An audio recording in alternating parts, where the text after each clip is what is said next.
It's not about how hard you can hit. It's about how hard you can get hit, get up, and keep moving forward. Now that's a quote from the 2006 film Rocky Balboa. And I choose to put that quote in the beginning of this here story because I believe that there is no other quote that can quite embody the spirit of what this story is that I bring forward today. Because this is about resilience. This story is about perseverance. This story is about rising from the ashes and continuing to fight forward. And in the case of this here story, building something incredible off of it, like an amazing career. And when you talk about getting hit, referring back to that quote, the person that's at the center of this here story today absolutely took a hit. And took a hit in arguably the worst way imaginable. And what he was able to do, what he was able to build, the life that he was able to create for not only himself, but his family from said hit is incredible. It's worth celebrating and it's worth talking about. And that's exactly what we're going to do today. So let's get into it. Now, our story takes us back to July 4th of 1977 in the quiet suburban town of Smithtown, Long Island, where we have the birth of a young man by the name of Steve Rannazisi. Now, not too much is known about this guy's personal life from early childhood, but we do know that he attended St. Anthony's High School, actually a Catholic high school, for 1 year before transferring to Smithtown High back in his hometown of Smithtown, Long Island. It was during his 3 years at Smithtown High School that Steve would go on to discover his love for performing and wooing a crowd when he would partner up with a friend of his who DJ'd in the area, and he would kind of act as like an MC or a hype man for this DJ while he was doing his sets. And together they would go perform at bar mitzvahs and sweet 16s, and he became kind of almost a local celebrity. So I grew up, and then I would go to like these, the bar mitzvahs and sweet 16s. They were all very popular. And then I got a job with this DJ friend of mine, and I would go and kind of like he would do the DJing stuff, and I would grab the mic like an MC kind of thing, and like, right. All right, everyone up, let's go, let's dance. And would you clapping your hands? Grab the old lady. You start with the old people first, and then you work your way younger. Would you say that's your first job in show business? That was my first, yeah. And together they would take this kind of a side hobby and turn it into a side hustle and begin charging their friends and peers who would now hire them to perform at their functions. Now, that newfound love of performing didn't just end in high school, because after graduation in 1996, he would choose to go on to study drama at the very prestigious State University of New York at Wanata. Now, from all accounts, he absolutely loved his time there, and he would go on to learn and adapt all kinds of skills that he would later use in his career. And it was after he graduated from college that his parents pulled him aside and had a pretty serious conversation with him, where they expressed their concerns that his love for performing, while it did fuel his soul and fuel his passions, they were concerned that it may not fill his bank account in the same way. And they were really worried that he'd have a hard time adjusting and finding work and stability if he chose to pursue a career in drama directly after graduating college. And so they strongly urged that he look into finance and getting a job in perhaps a local bank. And so at the sacrifice of his desire to be in showbiz, he would heed his parents' warning and go pursue a much more steady career in the world of finance. And he finds himself working at Merrill Lynch, a sector of the Bank of America that pretty much dealt with the money management of higher earning individuals that they called their clientele. So then you leave then college, I graduated college, and your parents just convince you that there's no future. Yep, get a safe job, right? And then I went to I worked in Merrill Lynch for a year and a half as an accountant or a broker. No, I was an account manager, which basically meant I was the liaison between the brokers and the clients. I would take people out to lunch, take people out to dinner. Party starter, sort of the party starter of Merrill Lynch, yeah. And his responsibility at Merrill Lynch was to essentially be the broker or liaison, as he puts it, that would connect these potential higher earning individuals to the Bank of America. And they offered services like trading options and platforms for doing said trading, and even advice for where to put money and where to invest. And so it's not an easy job for somebody to get. And him being able to do that really highlights the brilliance and resiliency that this young man possessed. Because if you look at his life, all 4 years of college, he spent studying drama. And so for him to immediately turn around and go get a pretty high profile career in finance doing what he's doing, this guy was rather versatile and had skills that went well beyond what he actually studied. But there was one issue that he and the rest of the world at the time didn't realize was an issue. The location of the offices at Merrill Lynch, where Mr. Rannazisi worked, was located on the 54th floor of the South Tower of the World Trade Center. Now, unless you live under a rock, you would see why in 2025, looking back, that'd be such a major issue. But as mentioned prior, he did not know that in just a few months, on the morning of September 11th, 2001, he would be right in the target, right at ground zero of the deadliest terror attack on U.S. soil. But when you're in his shoes at the time, why even look into the future? Why look into the past? He enjoyed his job and he enjoyed the moment. Now, if we could jump to that day to kind of set the scene, I mean, those who lived in New York and experienced that day often describe it as one of the most beautiful days of the year in terms of weather. Nice sunny day, and the only chance of a shower for the rest of the work week might be late Thursday or Thursday night. Other than that, we'll have sunshine that'll begin with today with much lower humidity than we've seen lately. That's refreshing. I mean, there's plenty of quotes saying that there wasn't a cloud in the sky. Now, it was a beautiful day for everybody else, but for Steve Rannazisi, it was just a regular work day, and he would treat it like any other work day. So he wakes up in his Brooklyn apartment, he gets dressed, and he kisses his girlfriend goodbye. And one interesting thing about his girlfriend was she also worked in the World Trade Center in the same tower, Tower 2, on the 24th floor, okay? And so he kisses his girlfriend goodbye and he makes his way for the World Trade Center for another day of work. And he gets to his office and it's just before 8 a.m. and he's working and everything is kind of going normal. When at 8:46, a massive explosion rocks the building next to him. And the explosion is so powerful that even though it takes place in the building next to him, Tower 1, it can be felt in his tower on his floor, Tower 2, the 54th floor.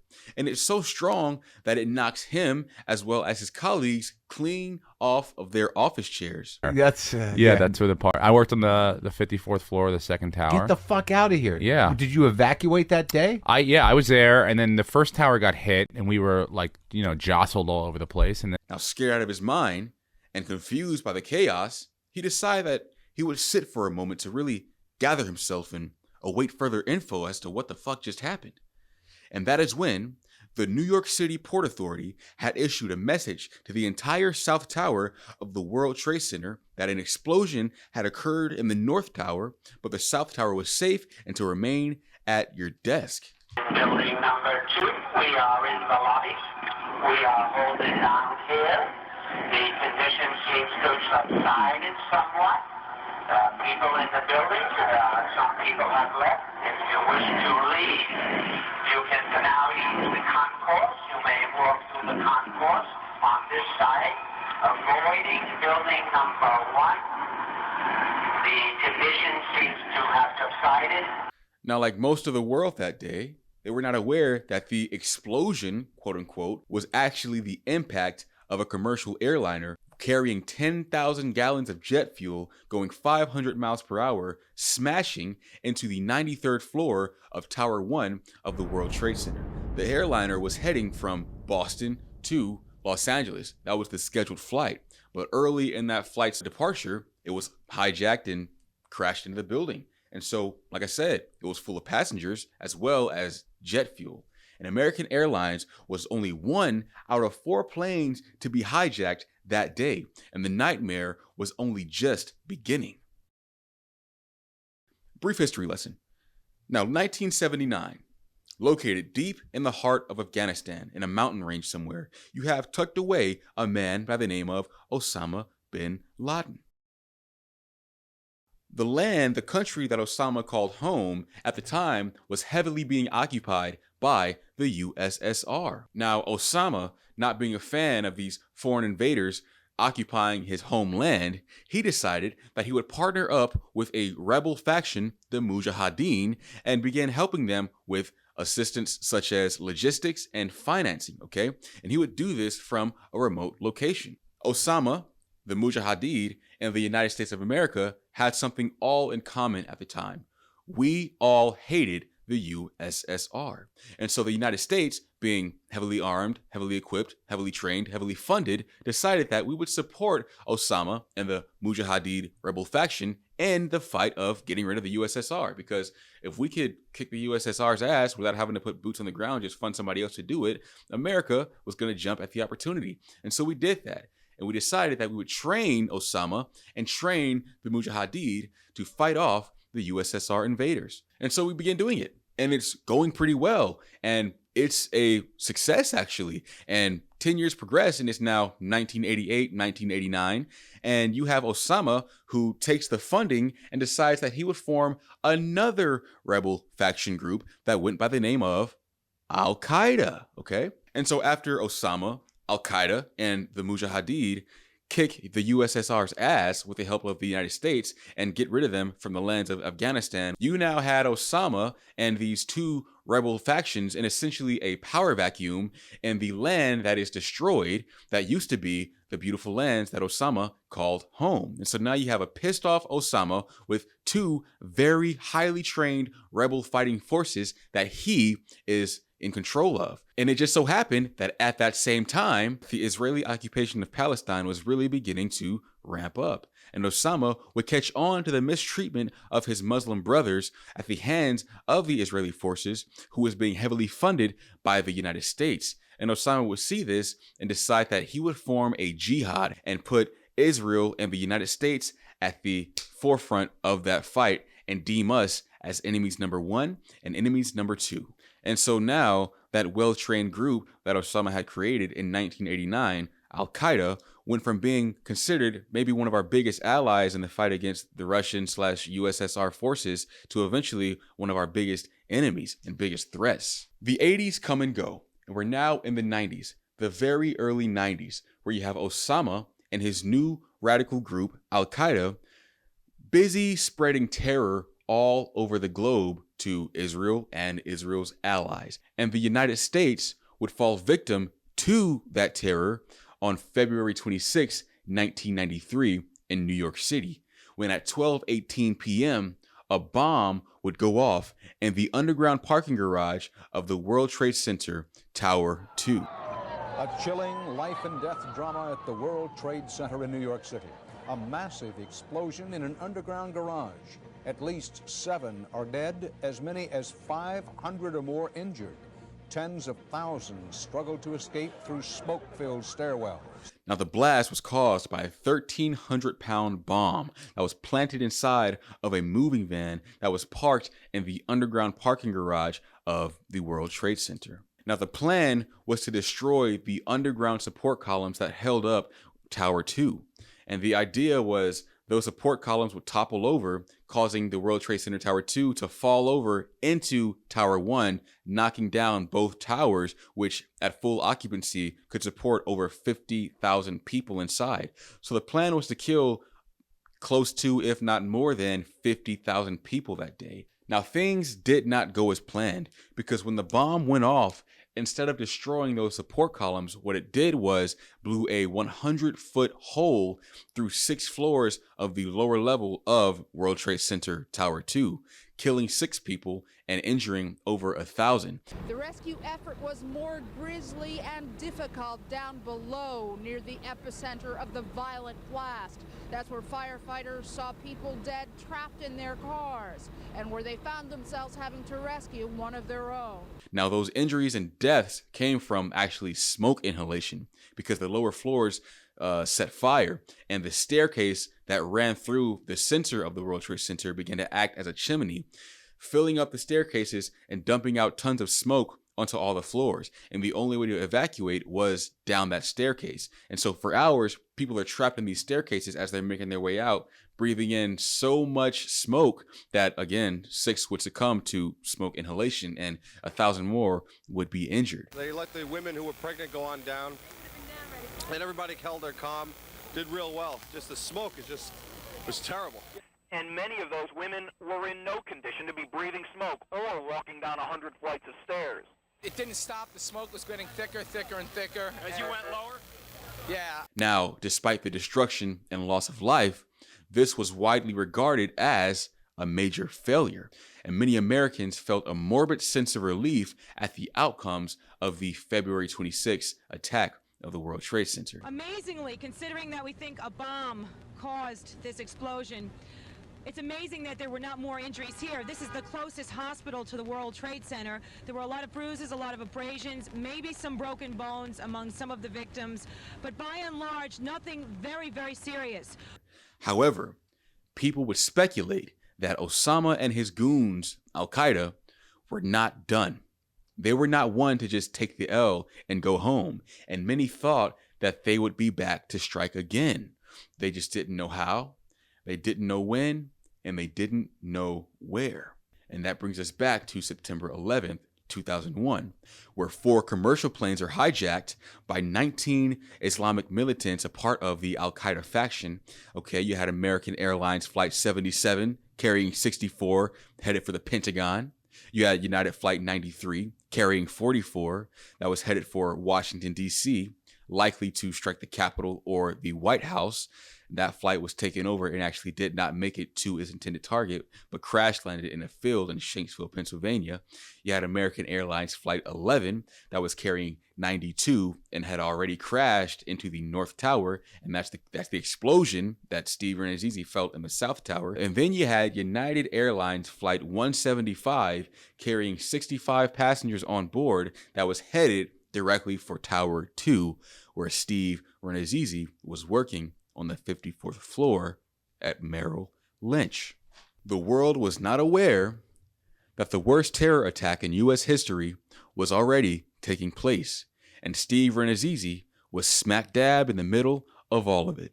And as Steve Rannazisi sits at his desk in Tower 2 that morning, listening to the instructions coming over the intercom by the Port Authority telling them to remain at their seats, a weird sense of curiosity quickly arose in Steve Rannazisi, and that curiosity was so strong that it overrode the fear that he felt, and it overrode the respect for the Port Authority that was giving him instructions to remain in place. And that curiosity would take him up from his desk to the stairwell, down 54 flights of stairs, out of the World Trade Center Tower 2, just so he can look up and examine Tower 1 that was next to him and see what the hell happened. And the Port Authority came on the loudspeaker and they were like, "Hey, explosion in Tower 1. Things are being taken care of. Everyone remain where you are. Stay calm. We're figuring things out." And I was like, "Well, I'm going to go check this thing out." So I went downstairs, walked outside, saw all the pandemonium. And that is when, at 9:03 a.m., Steve Rannazisi would shift his gaze from World Trade Center Tower 1 to World Trade Center Tower 2, where he was just inside working. And he sees United Flight 175 smash into the 77th through 85th floors of that tower. Now he sees this happen and immediately calls up to his office at Merrill Lynch on the 54th floor of that tower. And luckily, he's able to get through to one of his coworkers, and they let him know that they're on their way down and not to worry. Saw all the pandemonium, and then about 5 or 6 minutes later, and then it just bang. While you were standing right there. Well, it's like underneath the giant overpass that was overhang that was right by. And all your coworkers were upstairs? Yeah, but I don't know. I couldn't tell exactly where it went in, so I had no idea. Right. So I called up to the office, and they were like, it was pandemonium. Like, we're on our way down. And then I just started fucking booking it. Now, once he hears the news that his coworkers are okay, he takes that as his cue to get the fuck out of there. Now he leaves, and he begins running, and he takes off immediately to his right, and he's able to make it to the busy main road of West Broadway. He then stops to catch his breath, and he turns his head again and glares up at the towers where he was just working. And at that same time, at that very moment, he catches the tower begin to collapse and crumble down to the ground. The tower that he was just inside of moments ago is now no more. Now you might all be wondering, if the tower that he was in got hit second, then how was it the first to fall?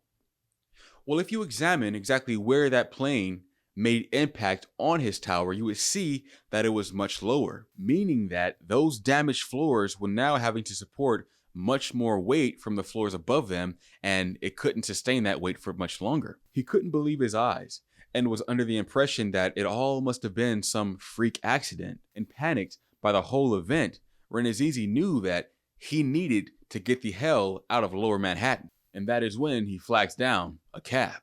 Oh, this is the best. Before that, a cab pulls up, and I'm like, all right, I'm out. Let's go. And he's like, $500 to Brooklyn. And I was like, what? And he was like, yeah, I can only make one trip out. They're shutting the island down. And these two brokers got in and jumped in the car and took off. You paid it? I didn't pay it. I was like, what? Now, clearly, that doesn't work. And Steve now realizes that the only way for him to get back home to his apartment in Brooklyn, New York, was on foot. And let us not forget that the woman that he kissed goodbye that morning as he was leaving that Brooklyn apartment also worked in the World Trade Center in that tower that just fell. And he did not know if she was in the tower. He had not known if she had left the house. He didn't know where she was because he hadn't heard from her since he left his house that morning. And so he begins that walk, the anxiety building up and growing with each step. Now, sometime later, he finally makes it home, and he busts through the front door of his apartment only to be met with complete silence. The apartment was empty. His girlfriend was not there. Now, Steve at this point is now even more confused because he still does not know what the fuck that whole thing in Lower Manhattan was about, and he now doesn't know where the hell his girlfriend could be. And so he sits there and he has no choice but to wait. And he waits and waits and waits. And 6 hours would progress. And he eventually begins to lose hope. And he's now forced to face a reality that perhaps his girlfriend was in that tower.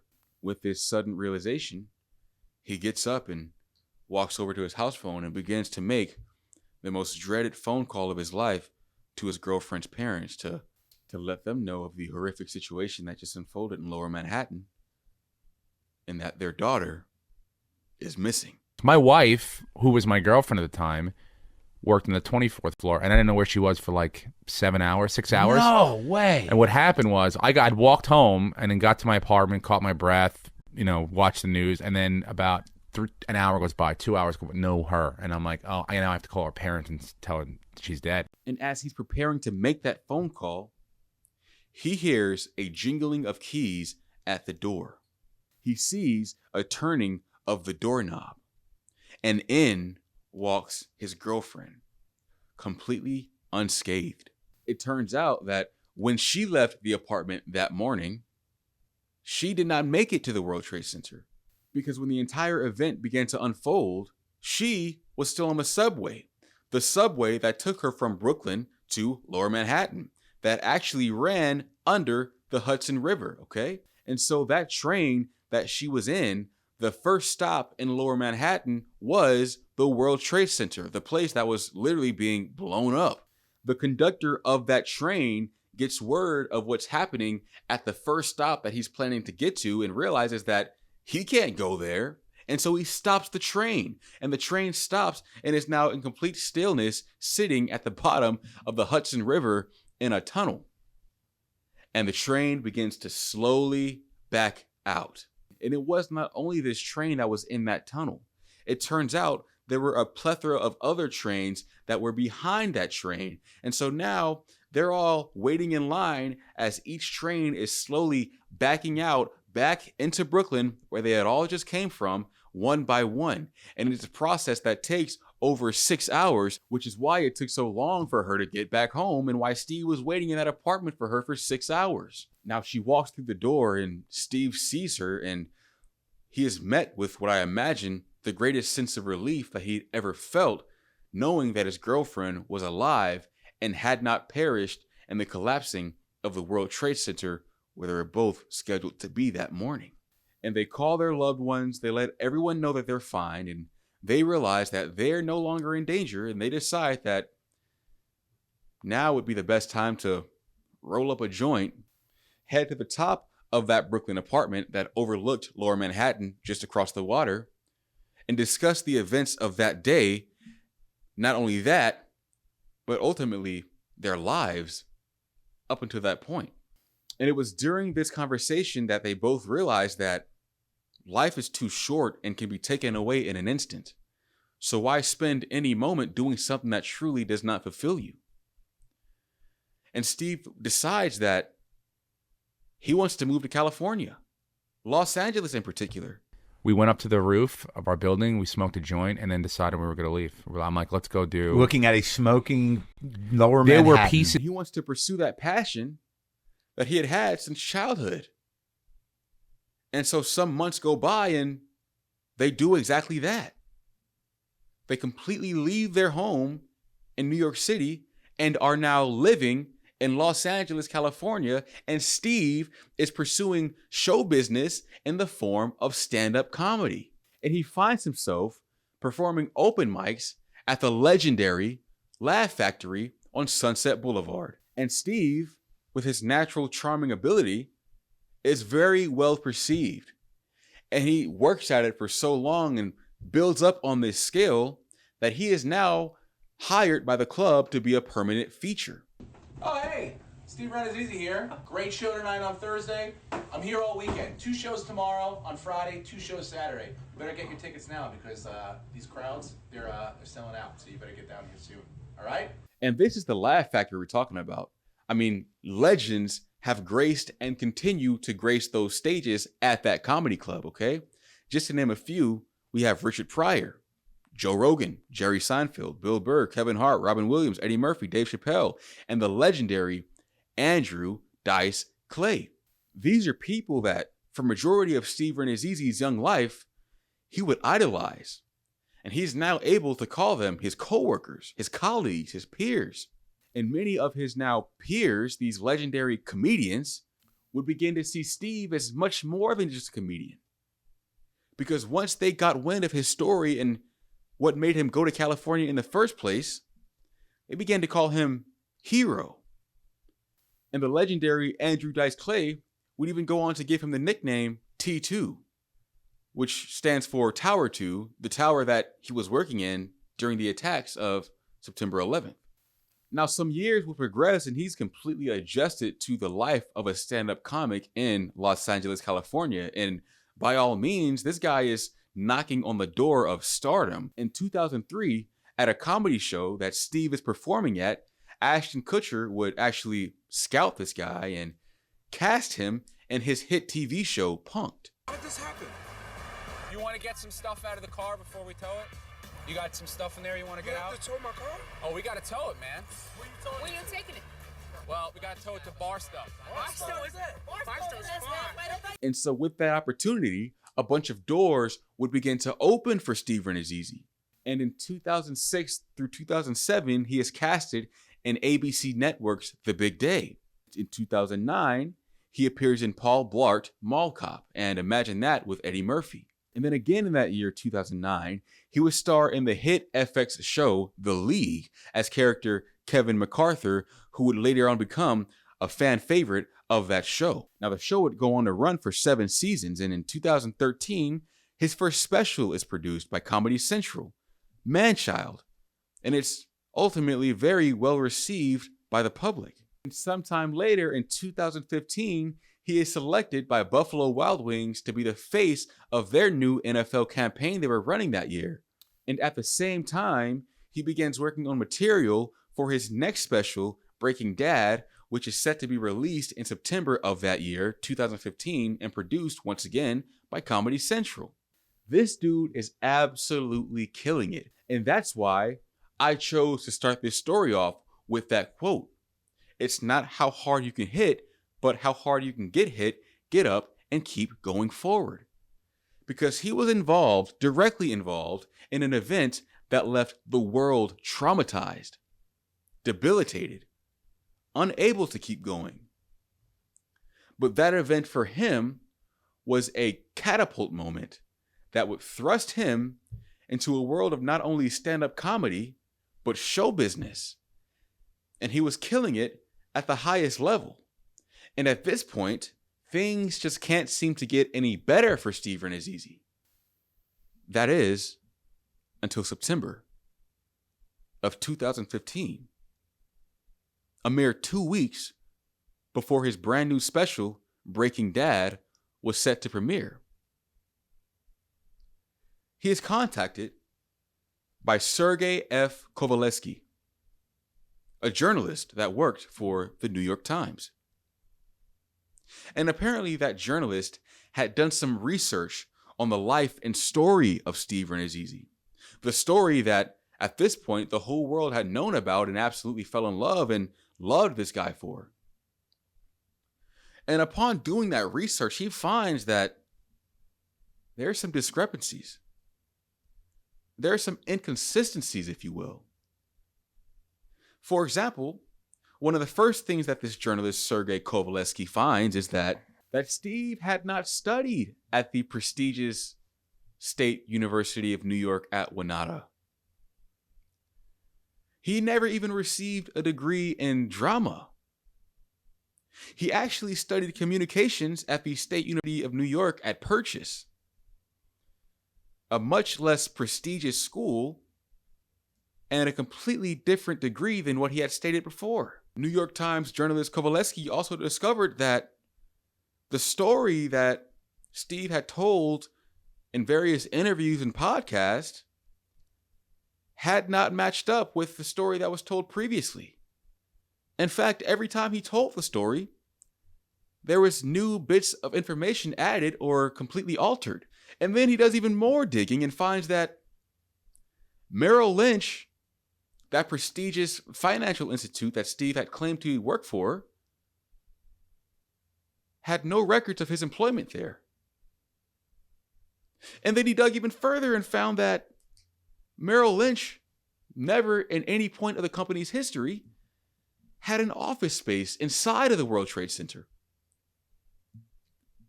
Sergei Kovaleski is really thrown off by his research. And so, wanting to give the benefit of the doubt to, at this point, America's sweetheart, Steve Rannazisi, he reaches out to him and says, hey, I found this peculiar information that kind of contradicts a lot of what you claim to be true, and I want to give you a chance to clear the air and explain yourself. And journalist Kovaleski is met with silence. He's ghosted. And for over 24 hours, journalist Sergei Kovaleski waits. And 2 days later, the silence is broken. And Steve Rannazisi drops a series of tweets. Popular comedian in hot water this morning, coming clean over a lie he's been telling for 14 years. Steve Rannazisi now admitting he lied about escaping the Twin Towers on 9/11, confessing he wasn't even downtown that day. ABC's David Wright is here with the story. David, good morning. Good morning, Lara. There have been a few 9/11 liars over the years, borrowing someone else's tragedy to give their own lives meaning or value. But this guy built a career in Hollywood, starting, ironically enough, with a job on the show Punk'd. Well, it turns out he punked everybody.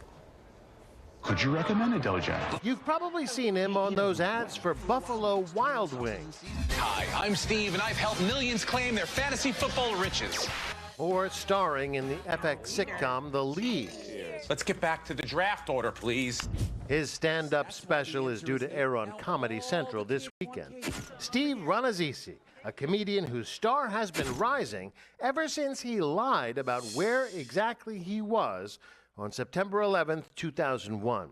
So you were where were you when 9/11 happened? 54th floor of the So South you were in the Tower. second tower. Yeah. In 2009, he told Pauly Shore and friends he was working at Merrill Lynch when the first plane struck the North Tower. I walk outside, I see the fire and everything, and then I watch the second plane hit the second tower. The story even more vivid on Mark Maron's podcast. And then it just bang. While you were standing right there. Well, it's like underneath the giant overpass that was. And all your coworkers were upstairs? Yeah. A few small details have changed over the years. For instance, in one interview, he didn't see the second plane hit, he heard it. And then I heard the plane hit our tower. His route home changes too. Got to walk across the Brooklyn Bridge back to Brooklyn where we live. Oh my God. Later, a different bridge. I walked across the Manhattan Bridge. But the essence of the story that he told as recently as a week ago was that the trauma of 9/11 convinced him to quit the financial industry and move to LA to get into show business. And it was all a lie. He never worked at Merrill Lynch, wasn't in Lower Manhattan on 9/11. In fact, Merrill Lynch didn't even have an office in the Twin Towers.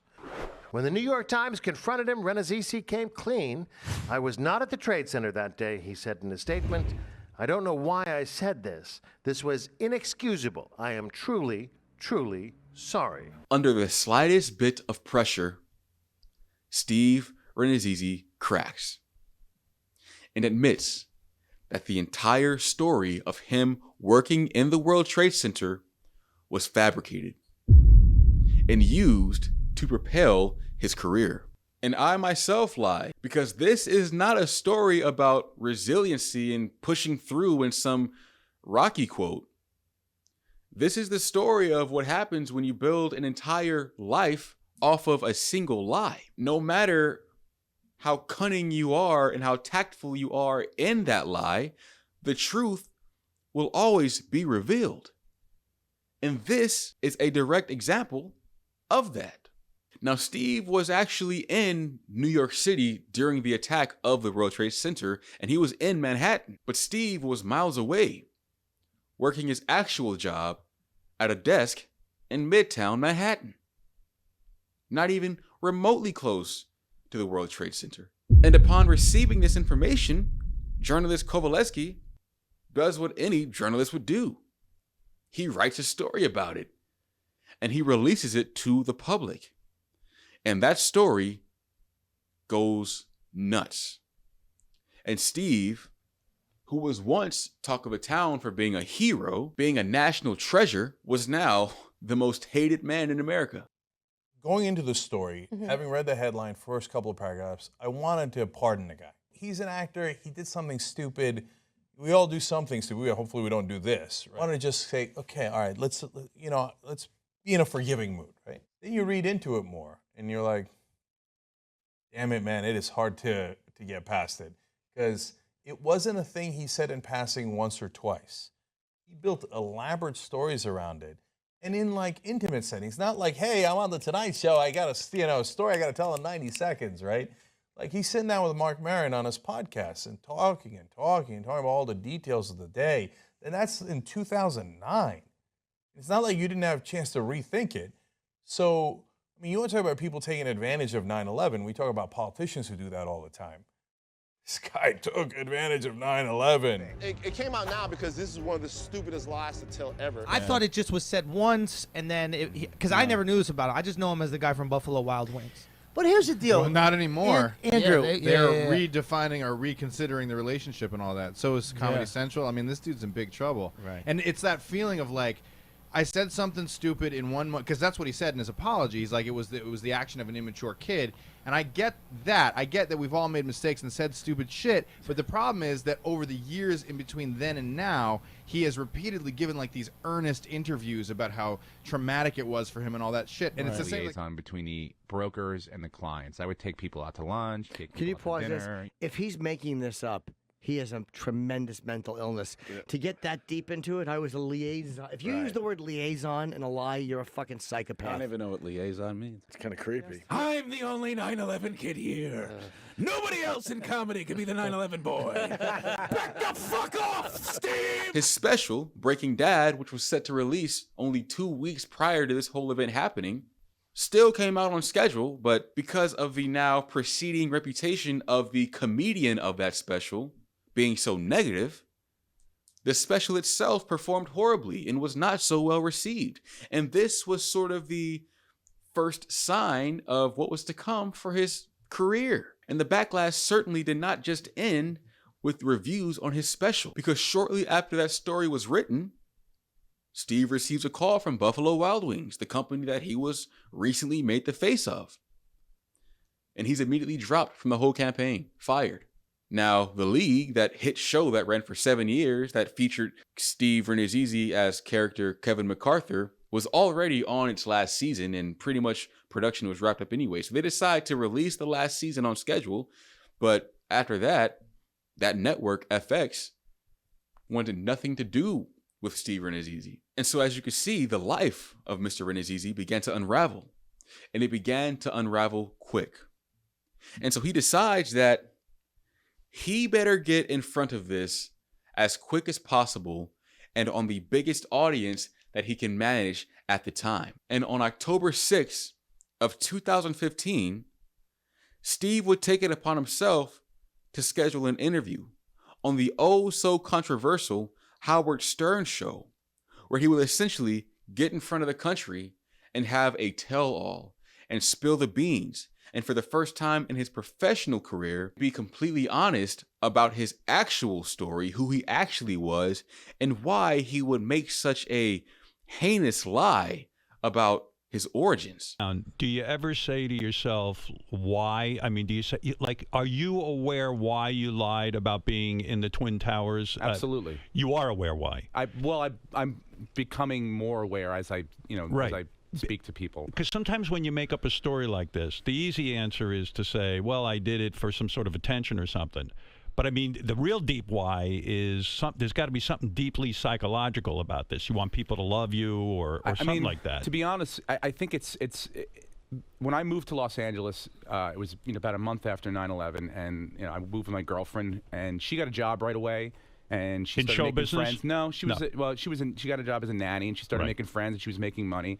And I was hanging out at comedy clubs and trying to make it. Trying to just not even make it. Make it was not even a thought in your mind. Just fit in, like survive, make some friends. Now, the interview, though earnest in his intent, ultimately would solidify his career as being over, because this only made the public more enraged. Because as he's talking and as they're listening, they see that this man is not seriously mentally disturbed. This guy is not doing this as a result of some trauma that he faced. He literally seemed to have only done this for the betterment of his career. He lied about one of the darkest days in this country's history, putting himself at the center of it for mere casting opportunities and stand-up specials. That's essentially the equivalent of a popular influencer lying about being involved in a mass shooting or something. You don't lie about certain things to boost your own personal gains, especially if that thing you're lying about resulted in the death of thousands of people. I mean, this is common sense, right? And so hearing him fess up to what he did made the public realize that they wanted nothing to do with this guy. Hollywood stopped casting him. They now labeled him as untrustworthy and non-reliable. Of course, the actual 9/11 victims and the families of the survivors were deeply angered that he would exploit such a tragedy for his career. And he began receiving massive amounts of backlash from that community. And the stand-up community, the community that had embraced him as a hero, Mr. T2, they began to turn their backs, and they did it publicly. And he was now completely outed from not only the world of stand-up comedy, but the world of show business that he had loved since childhood. And now his family is beginning to feel the effects, because At the time, his girlfriend and now wife was complicit in the whole lie, and she began receiving backlash. And they had 2 young kids together, and they had to together beg the public to spare their children from this high level of scrutiny that they were receiving. Let us not forget that this is 2015 when this whole thing began to unravel.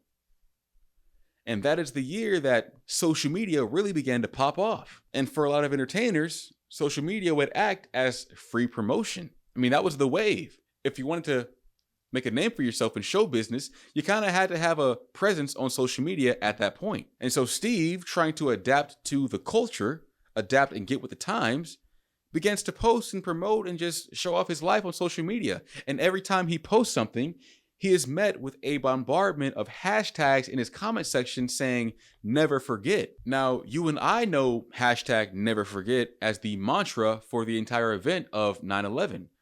Because as time progresses, certain events in history can be overlooked and forgotten about. And because that event is so important to this country's history, it's worth honoring and not forgetting that it happened, right? So every year we, on the anniversary, take time to acknowledge that event so as to never forget it. Well, it seemed like Steve Rannazisi at this time was really trying to brush everything under the rug and move on with his career. And every time he would post something not pertaining to his lies, he was then met with the hashtag never forget, saying like, you could try to move on from this whole debacle, but the world will never forget what you did. And with the world of Steve Rannazisi now crumbling completely around him, he decided that it'd be best that he would go to therapy to kind of explore the deeper trenches of his soul and maybe unlock something that would give him an answer as to why he made this whole thing up. And his takeaway from that whole experience was that the lie, this is from his own mouth, the lie had become such a part of his identity that he saw no way out of it. And he was afraid that if he was to come clean, that the backlash, the scrutiny would be just too much. And so he decided to keep it a secret, and hopefully the lie would just die out. I do see someone, and I'm starting to figure out more about myself. You know, codependency and wanting people to like me and to make people happy. That's a big thing. But when I tell you, it's not like I moved to Los Angeles with this story, with the thought of like, I'm going to go out and trick everyone out there and tell them this is what it is. It wasn't calculated. It wasn't calculated at all. It was as simple as sitting at the Comedy Store and everyone like, hey, you're from New York? Yeah. You were you just there? You were around? Yeah. I was downtown. Yeah, I was there. You work there? Yeah, I did. And if you, you have like 15 seconds, I think. Right. To kind of go, wait, hold on, stop. I'm sorry, that's not true. Right. And if you pass that 15 seconds, it's sort of like now it becomes the story. It becomes a thing where you're like, now I have to be the guy who's very strange and weird and just said I lied about 9/11. But how did it gain steam? I mean, it's sort of like when you tell a couple of open mic comedians, they start to talk to other people, and then at the Comedy Store, it was like you had open mic comedians, you had successful comedians, and then you had stars come in, like Pauly Shore was there all the time, and Dice, and then those guys hear it. And then Dice, they notice you now. Dice would be like, "Hey, how are you?" And he started calling me T2, a nickname, and I was like, I'm like, I don't know now. I don't know how to ever tell anyone that this is not true. And that brings us now to 2025, September of 2025 to be exact. Pretty much the 10-year anniversary of when that article was published that kind of ruined Steve's life. And at the time of recording this video, Steve is still doing stand-up comedy and making appearances on podcasts here and there. And the venues that he's doing this stand-up comedy in has gotten a lot smaller, but he still finds himself as a common presence on a lot of these podcasts, such as, the Legion of Skanks, Kill Tony. And his last appearance on television was in 2 episodes of The Bruise Brothers, a show that only received 1 season back in 2020. And his last appearance in film was in the 2018 parody movie, Avengers of Justice, Farce Wars. And the movie was very poorly received by critics.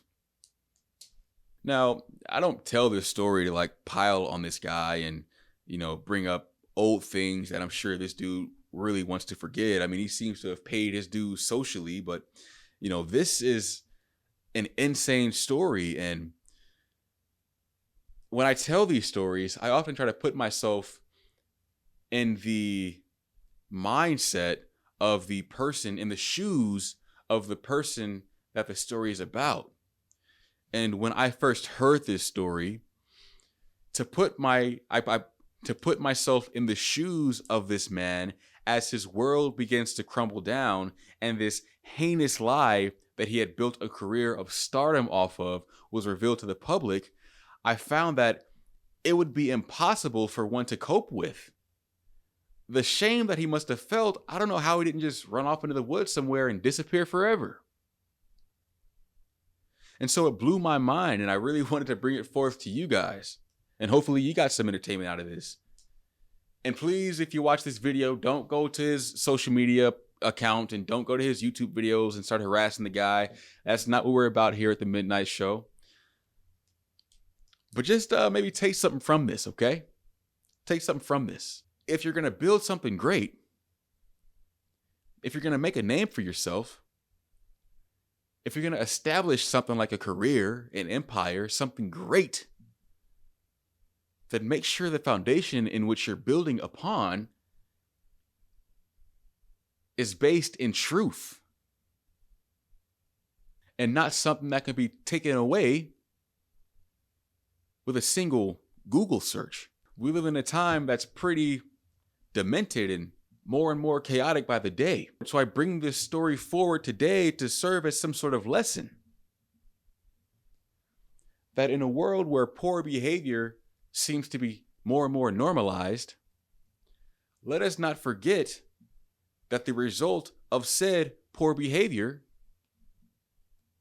as innocent or as grandiose as it may be, can easily ruin your life. And so take from that what you will. I am just a messenger. And this is another episode of The Midnight Show. I thank you all greatly for tuning in. I hope you had a good time with this one. This is a bit of a change of pace. This one surprisingly did not involve the death of, the main character, which is nice, which was pleasant to study and research. And so I hope this video kind of brings up your spirit a little bit, right? Because yes, even though the guy lied about everything, at least he didn't die, So, like I said, I enjoyed making this one, and I'll be back soon to put out some more heat. In the meantime, I would ask that you guys all like, comment, and subscribe as you do, and I will continue to put out more heat for you. And until that point, this has been The Midnight Show. I thank you all for tuning in, and we'll see you next time. Peace.